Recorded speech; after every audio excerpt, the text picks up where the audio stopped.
आजकल बड़ा तेज लड़का गावत हूँ, ये गीत का बड़ा चर्चा हो। कुछ दिन पहले गवात रहल गौन सुखियावत हूँ, बानी नहले हम शैम्पू से आवत हूँ सैया हमारे टेम्पू से। एक मिला में गोला भोरे भोरे घटना घट गई, सैया जी के टेम्पू पलट गई हो।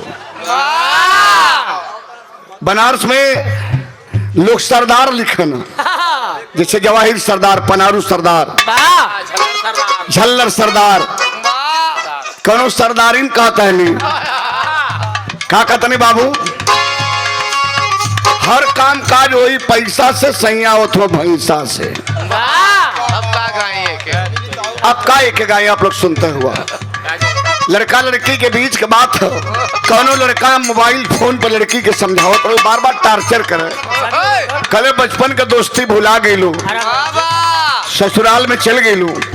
एक बार तभी याद करा, वह दुल्हनिया मौका लेके अपने वो प्रेमी के, बचपन के प्रेमी के समझावत है, कलम मान जो बहस मत, अब हम ससुरैतीन हो गई।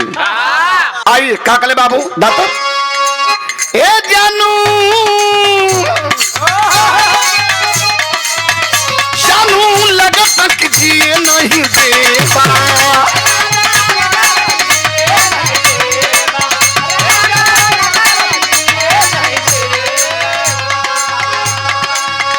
इज्जत हमरो ससुरवा मिलेबा,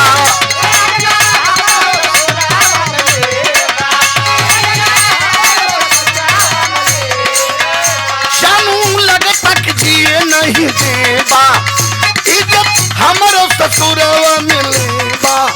नशा चढ़ल बाटे तोहरा कपार परी, भूतवा चढ़ल बाटे तोहरा कपार परी, काहे करता